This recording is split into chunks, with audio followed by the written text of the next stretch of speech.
നവജാത ശിശുവിന്റെ ഗുരുതര വൈകല്യം കണ്ടെത്തിയ സംഭവം പ്രത്യേക സംഘം അന്വേഷിക്കും.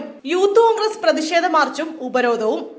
സ്ത്രീകളുടെയും കുട്ടികളുടെയും ആശുപത്രിയിൽ നവജാത ശിശുവിന്റെ വൈകല്യം നേരത്തെ കണ്ടെത്തിയില്ലെന്ന ആരോപണത്തിൽ ആരോഗ്യവകുപ്പ് അഡീഷണൽ ഡയറക്ടറുടെ നേതൃത്വത്തിലുള്ള പ്രത്യേക സംഘം അന്വേഷണം നടത്തുമെന്ന് ആരോഗ്യവകുപ്പ് മന്ത്രി വീണ ജോർജ്.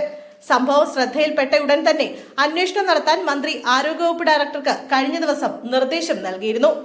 ജില്ലാതലത്തിലുള്ള അന്വേഷണം ഇന്നലെ ആരംഭിച്ചു. സ്കാനിംഗ് സെന്ററിനെ പറ്റിയും അന്വേഷണം നടത്തും. അന്വേഷണങ്ങളിൽ വീഴ്ച കണ്ടെത്തിയാൽ കുറ്റക്കാർക്കെതിരെ കർശന നടപടി സ്വീകരിക്കുമെന്ന് മന്ത്രി പറഞ്ഞു. സംഭവത്തിൽ നേരത്തെ 4 ഡോക്ടർമാർക്കെതിരെ കേസെടുത്തിരുന്നു. ആലപ്പുഴ കടപ്പുറം സ്ത്രീകളുടെയും കുട്ടികളുടെയും ആശുപത്രിയിലെ ഗൈനക്കോളജിസ്റ്റുമാരായ ഡോക്ടർ ഷേർലി, പുഷ്പ എന്നിവർക്കും സ്വകാര്യ ലാബിലെ 2 ഡോക്ടർമാർക്കുമെതിരെയാണ് കേസെടുത്തിരുന്നത്. ആലപ്പുഴ സൗത്ത് പോലീസാണ് സംഭവത്തിൽ കേസെടുത്തിരിക്കുന്നത്. ഇതിന് പിന്നാലെയാണ് ആരോഗ്യവകുപ്പ് അന്വേഷണം പ്രഖ്യാപിച്ചത്. ഗുരുതര വൈകല്യങ്ങളാണ് നവജാത ശിശുവിനുള്ളത്. കുഞ്ഞിന്റെ ചെവിയും കണ്ണുമുള്ളത് യഥാസ്ഥാനത്തല്ല. വായ തുറക്കുന്നില്ല. മലർത്തിക്കിടത്തിയാൽ കുഞ്ഞിന്റെ നാവ് ഉള്ളിലേക്ക് പോകും. കാലിനും കൈക്കും വളവുണ്ട്. ഗർഭകാലത്ത് പലതവണ സ്കാനിംഗ് നടത്തിയെങ്കിലും ഡോക്ടർമാർ വൈകല്യം തിരിച്ചറിഞ്ഞില്ലെന്നാണ് കുട്ടിയുടെ അമ്മയുടെ പരാതി. സംഭവത്തിൽ കുട്ടിയുടെ കുടുംബം മുഖ്യമന്ത്രിക്ക് പരാതി നൽകിയിട്ടുണ്ട്. ആരോഗ്യ വിഭാഗം ഡയറക്ടർ DMOയോട് റിപ്പോർട്ട് തേടി.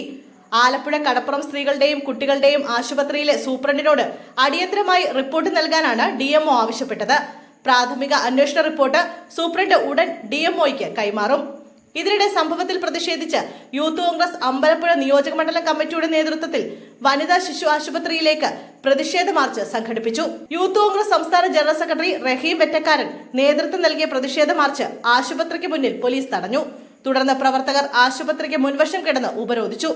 ആരോപിതരായിട്ടുള്ള ഡോക്ടർമാർക്കെതിരെ മാതൃകാപരമായിട്ടുള്ള നടപടി സ്വീകരിക്കണമെന്നും ചികിത്സാ പിഴവ് മൂലം പ്രയാസത്തിലായ കുട്ടിയുടെ മുഴുവൻ ചികിത്സാ ചെലവുകളും സർക്കാർ ഏറ്റെടുക്കണമെന്നും കുട്ടിയുടെ വിദഗ്ധ തുടർ ചികിത്സയ്ക്ക് അടിയന്തരമായി നടപടി സ്വീകരിക്കണമെന്നും സ്വകാര്യ സ്കാനിംഗ് സെന്ററുകളും ഡോക്ടർമാരും തമ്മിലുള്ള അവിശുദ്ധ കൂട്ടുകെട്ടിനെതിരെ അന്വേഷണം നടത്തി നടപടി സ്വീകരിക്കണമെന്നും യൂത്ത് കോൺഗ്രസ് സംസ്ഥാന സെക്രട്ടറി റഹീം വെറ്റക്കാരൻ പ്രതിഷേധ സമരത്തിൽ ആവശ്യപ്പെട്ടു.